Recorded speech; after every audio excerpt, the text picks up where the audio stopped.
नमामि विघ्ने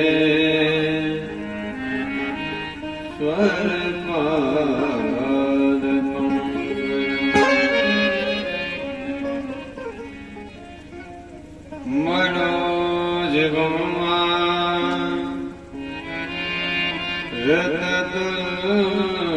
रततुल्यवेगम् जितेन्द्रियं धीमतां वरिष्ठम् वातात्मजं वा नरयोत्तमोख्यम्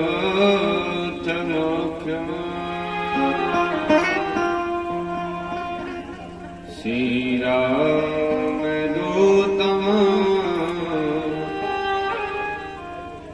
शरणं प्रपद्ये।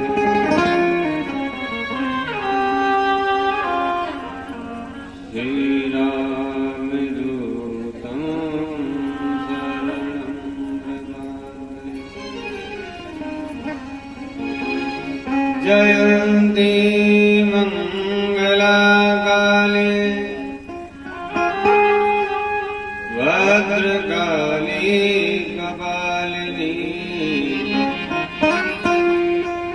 दुर्गा क्षमा शिवा धात्री स्वाहा सुधा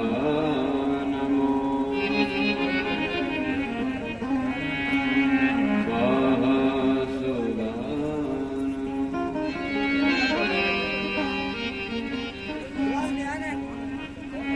आइए अकार करुणा वर्णालय कल्प वांछा तरु तर्कनंदित श्री पीताम्बरधारी बाल कृष्णलाल की प्रतिभामांगमयी मूर्ति श्री राधा रानी को प्रणाम करते हुए अनंत बलवंत संत श्री हनुमंत लाल जी महाराज की कृपा से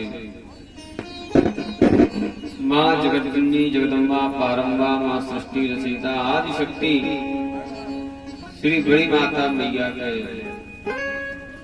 कृपा मूर्ति से और हमारे इस नगर के समस्त नगरवासी ग्रामवासी क्षेत्रवासियों के सुंदर से सहयोग से यह भगवान की ज्ञान गंगा निवृत्त रहने वाली कलिकाल के कलुषित प्राणियों के उद्धार के लिए पावन गंगा का प्रवाह जिसमें हम और आपको गोते लगाने का बहुत सुंदर अवसर प्राप्त हुआ, क्योंकि भगवान की जो विशिष्ट कृपा होती है तब कहीं हमें ऐसे यज्ञादि कार्यों में हमारी रुचि, हमारा प्रेम, हमारा स्नेह उस स्थान पर लेकर के आता है। तो आइए भगवान के उस आनंदमयी चरित्र में प्रशस्त करते हैं सर्वप्रथम गुरु वंदना तदुपरांत वंदना की सुंदर कथा की हुई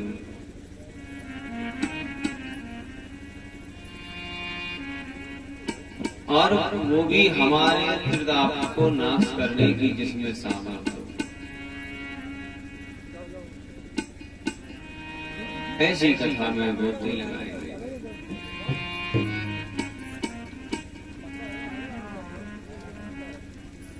लगन मोहे लागी,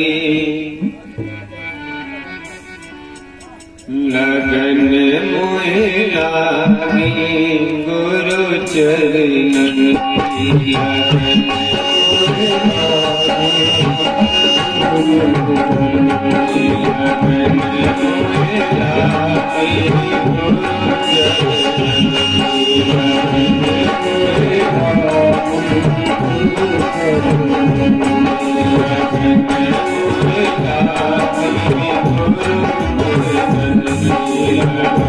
मोहे लागी,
आइए आपने विगत दिवस भगवान की सुंदर सी कथा श्रवण की, जिसमें सौनकादि ऋषियों के 6 प्रश्नों का उत्तर श्री सूतजी महाराज देते। किम श्रेय शास्त्र सारा का अवतारा प्रयोजना, किम केवतारस्य धर्म कम शरणम। भगवान के अवतार के हेतु क्या? शास्त्रों का सार क्या है? कहा प्रयोजना? भगवान बार बार जन्म लेते, उसका मुख्य प्रयोजन क्या है? और धर्म कम शरणम गतः। जब भगवान अपने धाम को चले जाते हैं तो उस समय धर्म कहां पर जाता है? इस प्रकार से 6 प्रश्न को शौनकादि ऋषियों ने सूत महाराज से किया। आपने उनके सुंदर से उत्तर श्रवण किए कि भगवान का अवतार का हेतु क्या है, हमारे जीवन का मुख्य लक्ष्य क्या है, भगवान बार बार जन्म लेते हैं, इसका हेतु क्या है। इस प्रकार से 6 प्रश्नों के सुंदर से उत्तर ग्रहण किए जो आपने विगत दिवस श्रवण किए। कृष्ण प्राप्ति परम से भागवत का मुख्य श्रेय क्या है? कृष्ण की प्राप्ति। जीवन का मुख्य लक्ष्य भगवान की प्राप्ति। शास्त्र सारैष सेवते सताम सज्जनानाम संगति। हमेशा अपने जीवन में सत्पुरुषों का संगी, शास्त्रों का सहारा। प्रयोजनाम सतो रक्षा। और हमारा और आपका दायित्व क्या है? अपने धर्म की रक्षा करना। क्योंकि कि धर्मेण हन्यते व्याधि, धर्मेण हन्यते ग्रहा, धर्मेण हन्यते व्याधि, धर्मेण हन्यते ग्रहा, धर्मेण हन्यते शत्रु, यतो धर्मस्ततो जयः। हमें धर्म की रक्षा करना चाहिए, धर्म के अनुसार जीवन यापन करना चाहिए। तो जब हम धर्म के अनुसार अपने जीवन का अनुसरण करेंगे तब क्या होगा? धर्म से व्याधियों का हनन होता, व्याधियों का उन्मूलन हो जाता। और धर्मेण हन्यते ग्रहा। जब हम धर्म इत्यादि कार्य करते हैं तो हमारे ऊपर ग्रहों का प्रभाव नहीं होता। धर्मेण हन्यते शत्रु। जब आप धर्म के अनुसार अनुसरण करेंगे तो आपका कोई शत्रु नहीं होगा। और जहां पर धर्म होगा यतो धर्मस्ततो जयः। उस जीव की कभी पराजय नहीं हो सकती। तो धर्म कम शरणं गतः। धर्म कहाँ स्थापित? बोले धर्म भागवते स्थितः।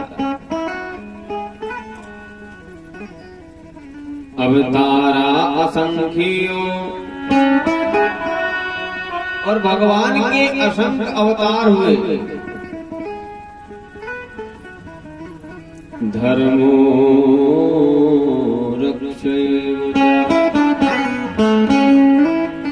अवतार असंख्य, अमुक अमुक व्यक्ति के विचार के अनुसार भगवान ने जन्म लिया। इस प्रकार से 6 प्रश्नों के जैसे सुंदर से उत्तर दिए। शौनकादि से पूछने लगे, प्रभु ये बताओ, जब धर्म भागवत की शरण में चला गया तो ये भागवत क्या है?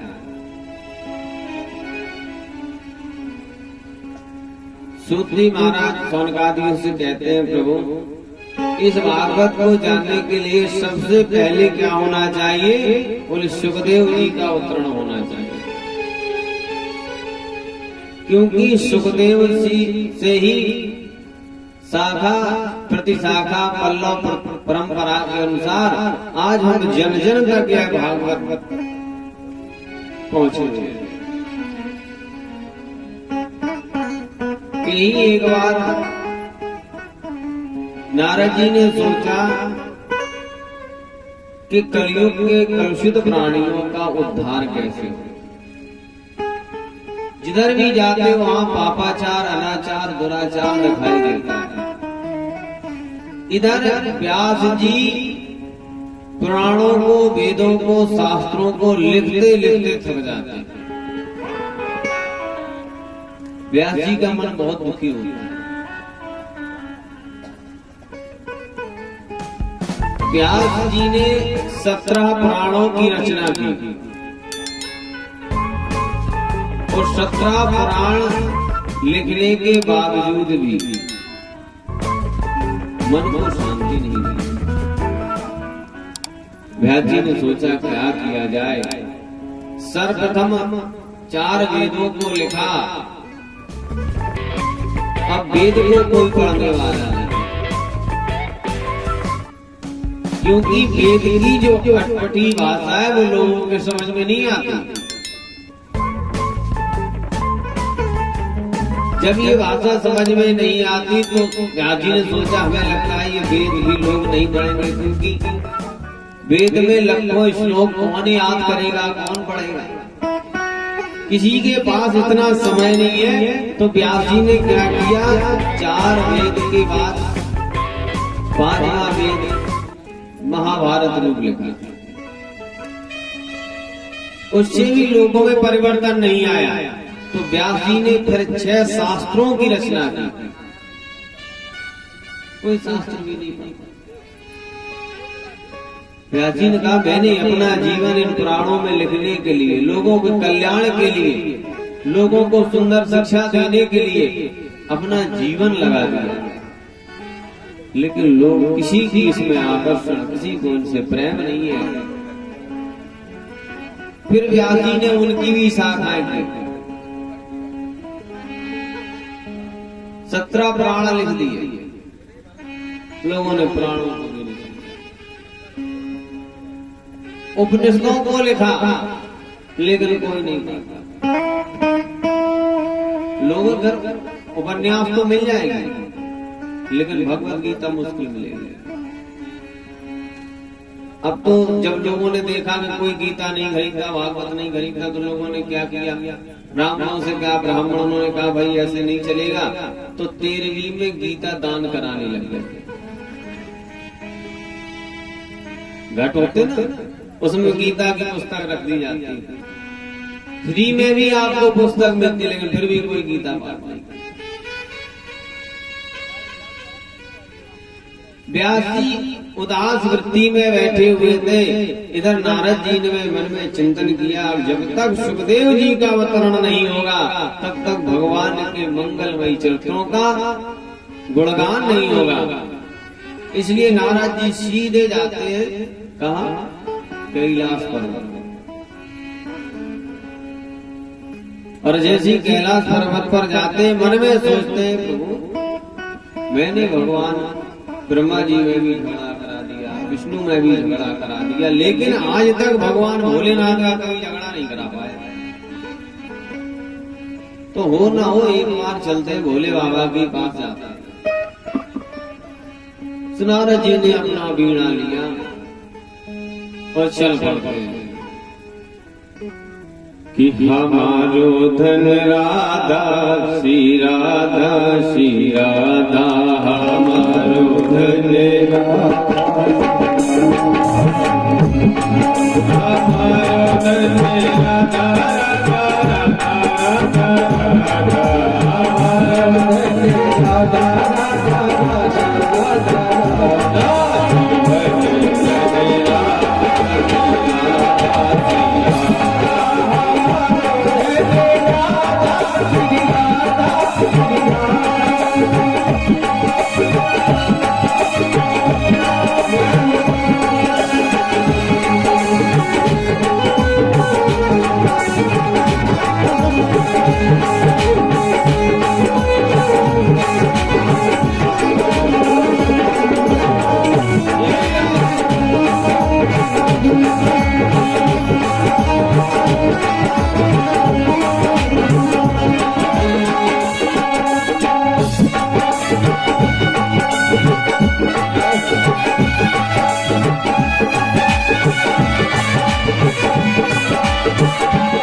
तो नारद जी अपने पीड़ा के गुणगान गाते हुए सीधे पहुंचते हैं कैलाश पर्वत।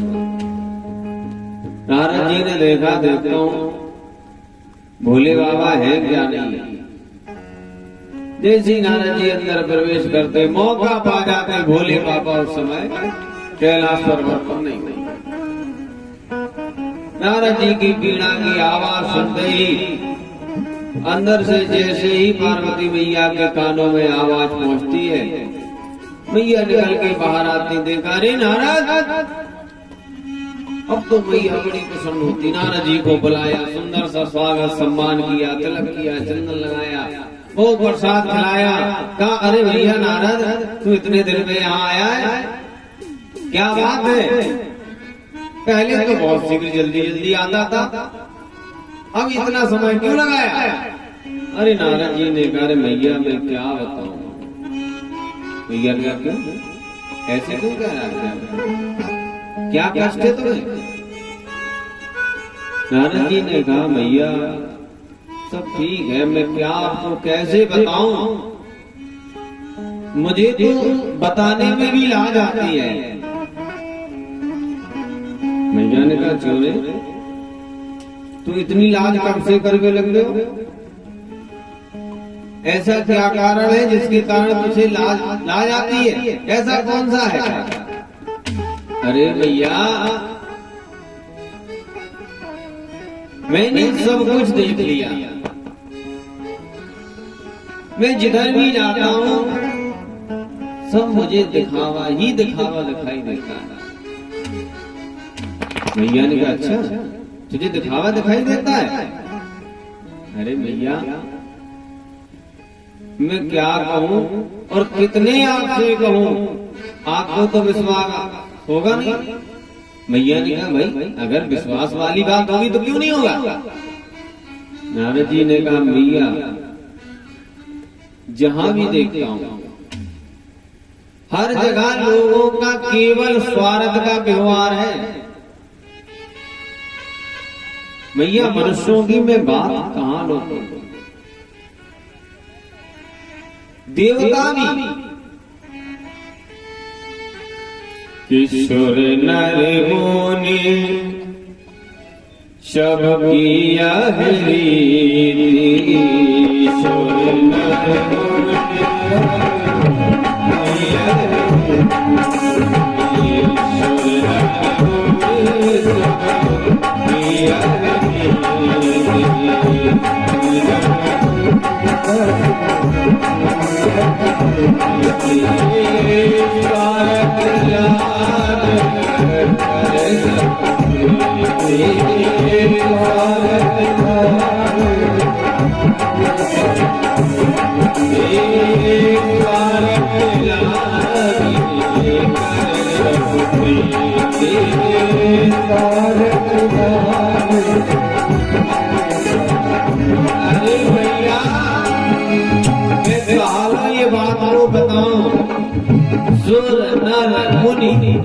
किसकी कहूं, यहाँ तक कि भी देवता भी स्वार्थ के अनुसार व्यवहार करते हैं और कहीं ये प्रेम रहा नहीं। अगर आपसे हमारी जरूरतें पूर्ण होती हैं तो मैं आपसे बहुत अच्छी अच्छी मीठी मीठी बातें करूंगा, और अगर आपसे मेरा कोई स्वार्थ नहीं है तो राम राम करने में भी हमारा हृदय कांपने लगता, हम आपसे राम राम भी नहीं कर सकते। भैया ने कहा चोरे या अटपटी बातें काहे को करे? नारद जी ने कहा भैया अब मैं कहाँ लो बताऊं, मैं तो देवताओं के पास भी गया, मनुष्यों के पास भी गया, राक्षस गंधर्वों के पास भी गया, क्योंकि नारद जी तो एक मीडिएटर है, आना जाना कोई रोक टोक है नहीं, कहीं भी आ जा सकते। न तो दैत्यों से कोई डर है न देवताओं से कोई डर है। कहा भैया मैंने जन जन में जाकर के ये देखा है कहीं भी प्रेम नहीं है, सब दिखावा है। भैया ने कहा देख नारद ऐसा तो बार बार मत कर। नारद जी ने कहा नहीं भैया मैं तो यही कहूंगा जो सत्य है जो यथार्थ है उसको कहने में क्या तकलीफ, अच्छा, तो तू क्या बतावे, भोले बाबा में और हम में कोई कपट मैत्री का व्यवहार है क्या? नारद जी ने कहा देखो मैया, अब मैं पर्सनल किसी की तो नहीं बता सकता, लेकिन मुझे इसमें भी कहीं ना कहीं दिखावा ही नजर आता है। मैया ने कहा अच्छा, अरे नारद तू ना जाना, अरे जो हमारे स्वामी है ना भोले बाबा, क्या बात है नारद, आपने सुना होगा नारद कि कोई अगर किसी को गुरुमंत्र भी देता है तो गुरुमंत्र गुप्त रखना चाहिए, किसी को नहीं बताना चाहिए। गोपनीयम प्रति गोपनीयम, गोपनीय से भी अगर कोई गोपनीय है तो वो है गुरुमंत्र। और जितना ही उसको गोपनीय रखोगे, जितना उसका अंदर से हृदय से जाप करोगे, उतना ही उसका शीघ्र फल मिलता है। तो नारद को तो ना भोले बाबा ने गुरुमंत्र भी मुझे बता दिया, आप समझो कितना स्नेह करते हैं। नारद जी हंसने लगते, अरे मैया ऐसी बात करे थे, अरे ये कोई बड़ी बात है कि रामेति मंत्र राजोयम भवो व्याधि निसूद का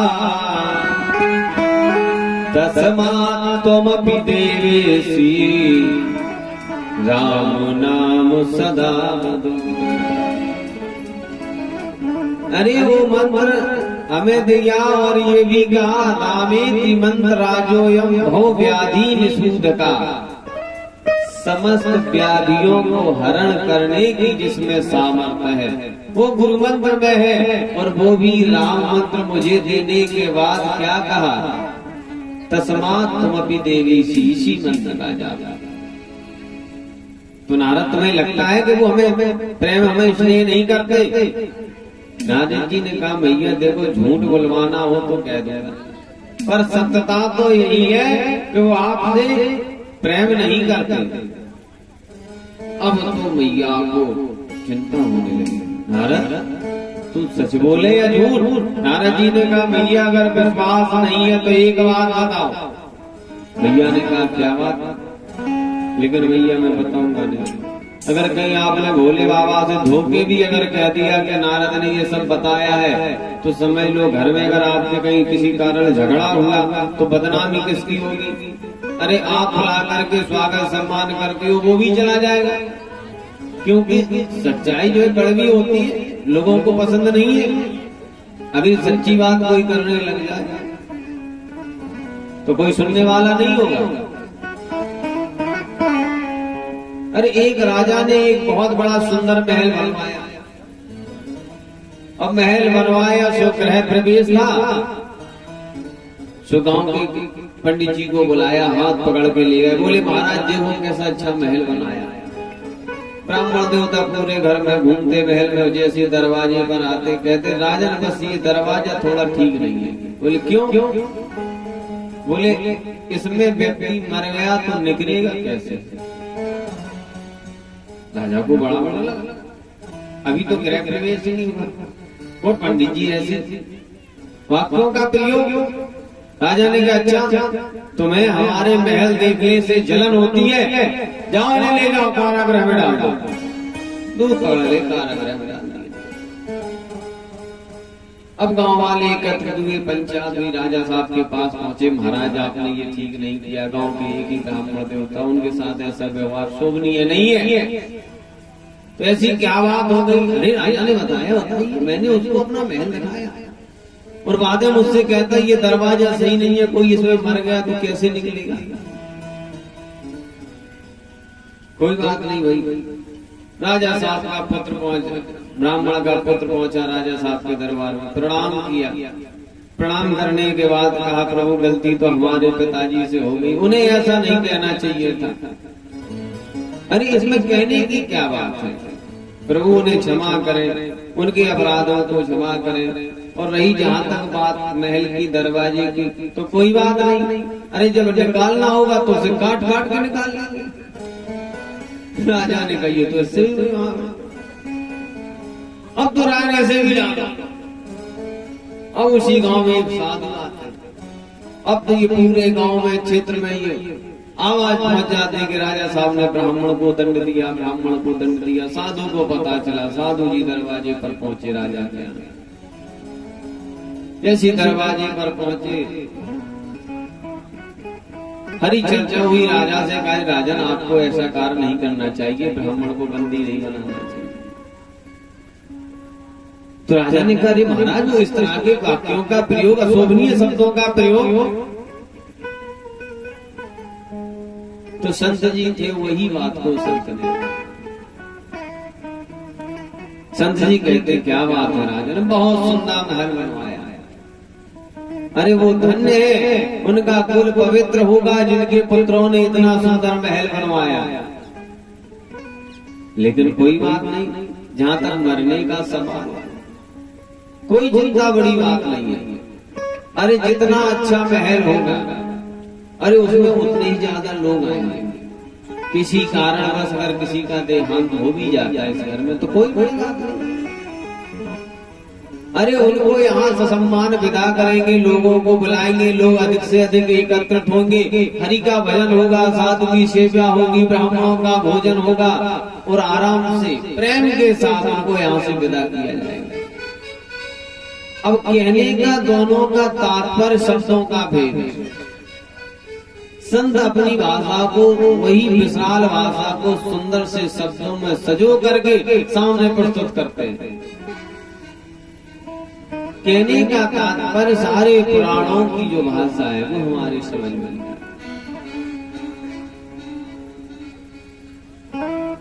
वेदों की जो भाषा है हर किसी की समझ में नहीं आती, इसलिए नारद जी ने मैया से कहा मैया अगर कहीं मैं आपके घर में आया तो जो कुछ आपके यहाँ स्वागत सम्मान होगा वो स्वागत सम्मान तो मिलेगा नहीं, ऊपर से दंड और मिलेगा, इसलिए भोले बाबा को कहीं मत बता देना।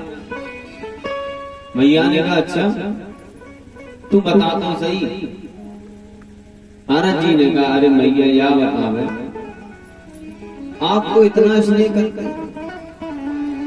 मैया कहती नारद वो इतना नहीं, मैं इतना तक कहती हूँ कि हमारे बिना एक क्षण भी उनका चिंतन नहीं निकलता,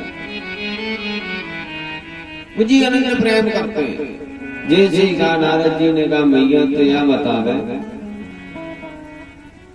भोलेनाथ के गले में जो मुन्नों की माला पड़ी है वो क्या है, कभी उसको उतारते हैं? अरे आपको तो छोड़ करके तपस्या करने चले जाते हैं, लेकिन वो माला कभी नहीं उतारते। अब ये बताइए कि आपको अधिक प्रेम करते हैं कि उस माला को अधिक प्रेम करते हैं? जैसे ही कहा अब तो मैया सोचती है और क्रोध बढ़ता जाता है। मैया ने कहा छोड़े नारद तो कह तो सही रहा है, आज तक मुझे ये नहीं बताया कि ये गले में जो माला पहने हुए मुन्नों की माला ये है क्या और क्यों इसको धारण करते, इसको धारण करने से क्या हानि क्या लाभ है, अगर लाभ है तो मुझे क्यों नहीं दी। अब ये मन में बार बार उसी को चिंतन चलता है। नारद जी ने कहा मैया देखो अब तो मैं चलता हूँ, भोले बाबा का आने का समय हो गया, ठीक नहीं होगा। अब तो मैया क्रोध के मारे लाल हो जाती है। नारद जी वहां से श्री राधे राधे गोविंद गोविंद राधे राधे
भोजन करते हुए वहाँ जैसे शीघ्र निकलते हैं। अब उधर से भोले बाबा का आना हुआ। भोले बाबा की जैसी कानों में ये श्री राधे राधे की आवाज पहुंचती है, भोले बाबा समझ जाते, हमें लगता है नारद जी का पदार्पण हुआ है। अब भोले बाबा ने सोचा चलो पीछे से देखते नारद जी किधर को जाते। फिर मन में हुआ इसके पीछे मत जाओ, पहले अपने घर में जाओ। क्या बवाल करके गए, पहले ये तो पता लगाओ। भोले बाबा उन्हीं गांव को लौटते जैसे ही अपने कैलाश पर्वत पर जैसे महल में प्रवेश किया, आवाज लगाते, देवी देवी नारद आए थे क्या? कोई आवाज नहीं आती। भोले बाबा और अंदर जाते हैं, फिर आवाज देते हैं, फिर कोई जवाब नहीं मिलता। कई बार आवाज देने पर जब जवाब नहीं मिलता, अब तो भोले बाबा सोचने लगते क्या बात है, देवी जी है नहीं क्या? अंदर प्रवेश किया, प्रत्येक कमरे में जाकर के भोले बाबा देखते हैं, लेकिन कहीं भी मैया दिखाई नहीं देती। अब तो एक ही बचा था, उसको कहते थे कोपवन। भोले बाबा ने कहा हो ना हो चलो इधर भी देखते हो। जैसी भोले बाबा ने आवाज दी देवी, तो मैया जोर जोर से सांसें भरती है, और जैसी जोर जोर से सांसों की आवाज आती है, भोले बाबा समझ जाते हैं, हमें लगता कुछ गड़बड़ हो गया। अब तो भोले बाबा मैया के पास पहुंचे, देवी क्या बात है, तुम आज यहाँ? अरे आज से पहले कभी कमरे में नहीं आई हो, आज ऐसा क्या कारण हुआ कि आप भवन में? मैया ने कहा मुझसे बात मत कर। भोले बाबा ने बहुत समझाया, देवी कोई बात नहीं, कोई कारण हो तो बताओ।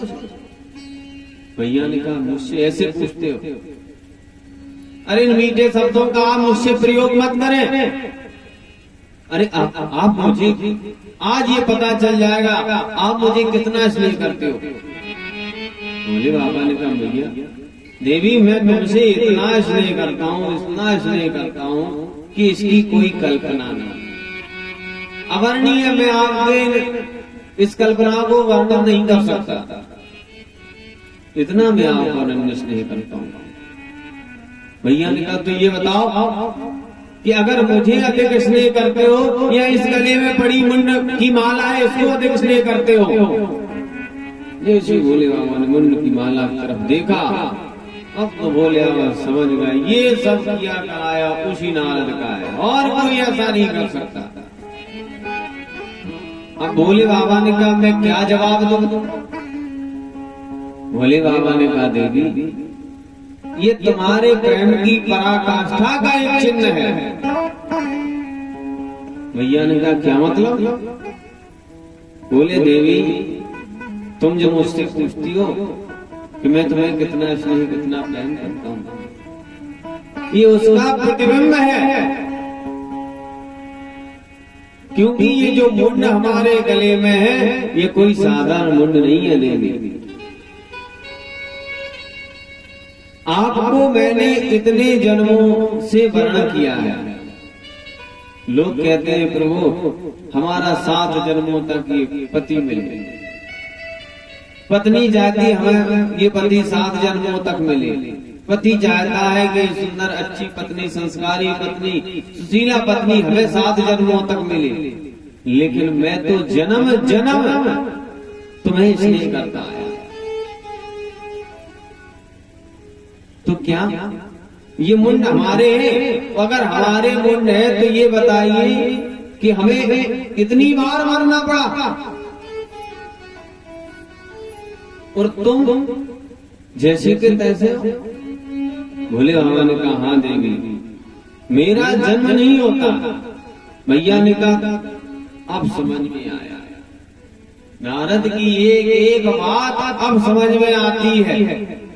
तो सही कह रहा था कि सुर नर मुन सब की यही रीति, स्वार्थ लाभ करे सब प्रीति। ये भी आपकी स्वार्थमयी प्रीति है ना कि आपका जन्म नहीं होता और हमें बार बार मरना पड़ता है, तो इसके लिए कोई उपचार क्यों नहीं किया कि हमें बार बार ना मरना पड़े? भोले बाबा ने कहा देवी अब तो भोले बाबा फंसने पे फंसते ही चले जाते। मैं जानता हूँ नारद सही कहता था, इतनी बड़ी बात मुझसे आज दिन तक छिपाते रहे और मुझसे क्या कहते रहे कि मैं तुमसे अनन्य प्रेम करता हूँ। ऐसा आपने क्या खाया, ऐसा आपने कौन सा तप किया जिसके प्रभाव से आपको मरना नहीं पड़ता। भोले बाबा ने कहा, देवी मैंने अमर कथा सुनी है। जैसी का अमर कथा सुनी, ये अमर कथा क्या होती? भोले बाबा कहते, देवी ये अमर कथा है जिसको श्रवण करने से जीव मुक्त हो जाता, अमर हो जाता है, मृत्यु के भय से निष्प्रह हो जाता है। जैसे ही कहा मैया ने कहा, तो ये बताओ जब आपने वो अमर कथा सुनी है तो वो अमर कथा मुझे क्यों नहीं सुनाई जिससे मैं भी अमर हो जाती। अब तो भोले बाबा ने सोचा, हमें लगता अब ये तो भागवत कथा अमर कथा देवी मैया को सुनानी पड़ेगी। अब तो त्रिया कि आगे भोले बाबा ने कहा, देवी लेकिन उसका अधिकारी अनधिकारी होना है। जो अधिकारी होगा उसी को कथा श्रवण कराई जाएगी, अनधिकारी को यह कथा नहीं दी जाती। जैसे कहा तो मैया ने कहा, अधिकारी कौन होता है? भोले बाबा ने बताया, निष्प्रह हो, संसार से वृत्ति हो। तो मैया ने कहा, बताओ मैं तो वैसे ही निष्प्रह हूं भाई, यहाँ जंगल में मेरे पास है ही क्या? न घर है, न मकान है, न सुंदर सुंदर वस्त्र, न आभूषण, न गैस का चूल्हा।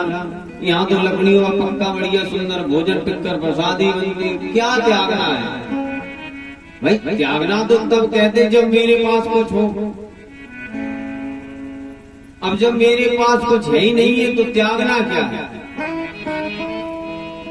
भगवान भोलेनाथ ने आज मैया को अमर कथा श्रवण कराने के लिए कहा, देवी जाओ, मैं आज से ही वो आपको अमर कथा सुनाता हूँ। उसी समय क्या होता, बर्फीली हवाएं चलने लगती हैं। इधर गौलोक धाम में निवास करते हैं हमारे सुखदेव जी महाराज।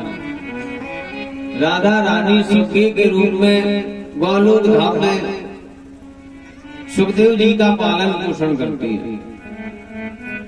भगवान की प्रेरणा होती है। राधा रानी सुखदेव जी से कहती है, सुखदेव अब जाओ, जाकर के भगवान नाम संकीर्तन, भगवान का भजन, भगवान का यश गान, कीर्ति गान जन जन में जाकर के करो। जैसे ही कहा, अब तो सुखदेव जी कहते, मैया मैं आपको छोड़ के नहीं जा सकता। मैया ने कहा, पहले तुम पहुंचो, बाद में मैं आऊंगी। वही सुखदेव जी इधर जैसी कैलाश पर्वत पर बर्फीली हवाएं चलती हैं, एक सुखे के गर्भ से अंडे के रूप में प्रादुर्भाव होता है। और जैसे अंडे का प्रादुर्भाव हुआ, पक्षी वो वहां से गर्भणी उसको छोड़ करके अंडे को वहां से चली जाती है। वो अंडा वहीं पड़ा रहता है। भोले बाबा मैया से कहते, देवी जाओ, इस कथा का कोई दूसरा अधिकारी नहीं है, इसलिए जांच की आओ कहीं कोई है तो नहीं। क्योंकि अनधिकारी को कभी ज्ञान नहीं देना चाहिए। कि सीख भाई को दीजिए ऊर्जा को सीख सुभाए, सीख न दीजे मानरा घर हो गया कर जाए। आज यही कारण है हमारे समाज में ये विकृतियां आने की। क्योंकि जो अधिकारी है वो चाहते नहीं है, जो अनधिकारी है वो उन कथाओं को, उन ज्ञान यज्ञों का दुरुपयोग करते हैं। एक बार क्या हुआ, वर्षा होती है, वृक्ष पर एक पक्षी जाता है और जाकर के छोटी सी चिड़िया अपने घोंसले में जाकर के बैठ जाती है। अब जैसी घोंसले में बैठ गई उसी समय जोर जोर से हवाओं के साथ जल बरसने लगता है। बंदर जाता है उसी घोंसले के पास, उस वृक्ष पर वह बंदर बैठ जाता है। अब चिड़िया अपने उस जोश से बाहर निकलती इस घर से और तहरी पर बैठ करके वानर से कहती, अरे भैया तुम ये बताओ कि मैं इतनी छोटी अपने पैरों से पंजों से उठा उठा करके 2-2 तिनका लाती हूँ और बरसात के लिए इतना सुंदर महल बना लेती हूँ, जिससे बरसात से भी हम बचे रहे, सर्दी से भी हम बचे रहे, हवाओं से भी हम बचे रहे। लेकिन तुम्हें तो भगवान ने 2 हाथ 2 पैर दिए, बंदर क्या नहीं कर सकता। लेकिन फिर भी आपने इस वर्षा इस मौसम को देखते हुए अपने लिए घर क्यों नहीं बनाया? पहले तो बंदर सुनता रहा, उसने कहा ठीक है पहले पानी बंद होने दो। चिड़िया बहुत ज्ञान देती है, बहुत ज्ञान देती है। जैसे ही ज्ञान पूर्ण होता है, वर्षा समाप्त बंद होती है, हवा रुकती है, बंदर खड़ा होता है, 2 बार अपने शरीर को हिलाता है, सारा पानी छिड़क जाता है और बैठता है। अब बताओ क्या कह रही थी? घर अभी आ बंदर उठा, वहां से जा करके जोंज पकड़ी, तोड़ ताड़ के मरोड़ के सब फेंक दिया। अब तो चिड़िया सिर पटकती है कि मक्खी गुड़ में गड़ी रहे और पंख रहे लिपटाए।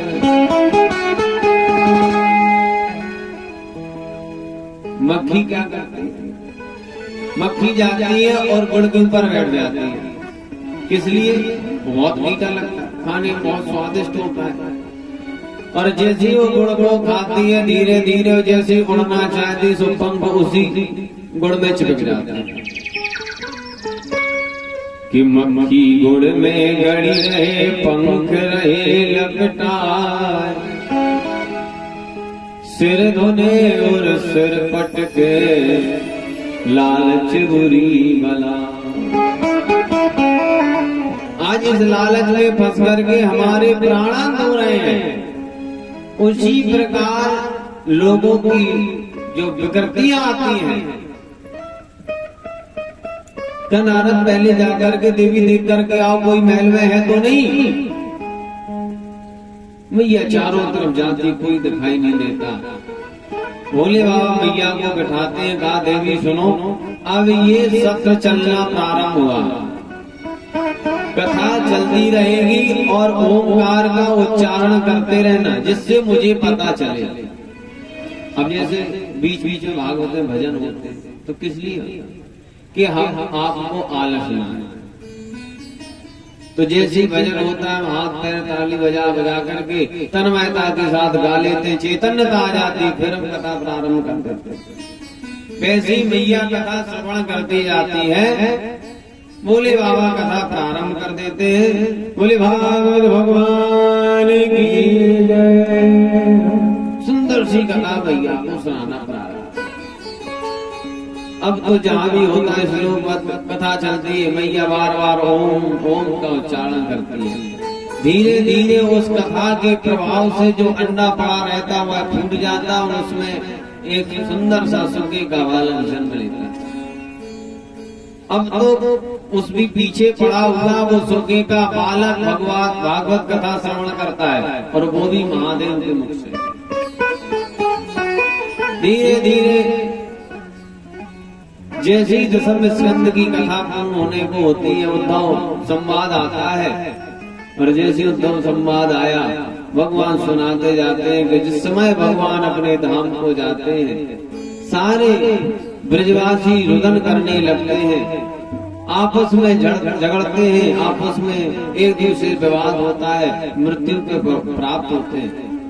जैसे ही कहा, बोले बाबा ने बीच में जैसे ही जयकारा लगाया, बोले भागवत भगवान की जय, मैया की नींद खुल जाती है। अरे फिर क्या हुआ स्वामी? बोले फिर क्या होगा? मतलब कहने का तात्पर्य तुम कथा नहीं सुन रही थी? भैया ने कहा क्या करें? अरे मैं 7 दिन से कथा सुनते सुनते थक गया, इसलिए मुझे निद्रा आई। जैसे कहा निद्रा आई, तो फिर ये बताओ ओंकार का उच्चारण कौन कर रहा था? अब तो बोले बाबा खड़े हो जाते हैं, क्रोध के मारे अपने हाथ में त्रिशूल लेते हैं, और जैसे चारों तरफ देखा, मैया के पीछे छोटा सा एक अंडे में छोटा सा बच्चा दिखाई दिया। पक्षी का बच्चा जैसे ही भोले बाबा को त्रिशूल हाथ में लिए देखता है, वो छोटे छोटे पंखों से उड़ना प्रारंभ कर देता है। इधर बद्री का आश्रम में व्यास जी की पत्नी बिटिका, इधर व्यास जी भगवान की तपस्या करते हैं कि प्रभु मेरे घर में भी संतान नहीं, मेरे घर में कोई पुत्र हो जाए, कोई पुत्र हो जाए। मैया बिटिका बैठी हुई थी, वो पक्षी कैलाश पर्वत से उड़ता हुआ जैसे ही नीचे बद्री आश्रम पर आता है, अब तो वह छोटे से पंखों से थक जाता है और थकने के कारण मैया को जमुआई आती है और आकाश मार्ग से वह शुक्र मैया के घर में चला जाता है। बोले बाबा उसको ढूंढते ढूंढते त्रिशूल लिए, मैं इसको नहीं छोड़ूंगा, इसने विप्र विद्या की चोरी की है।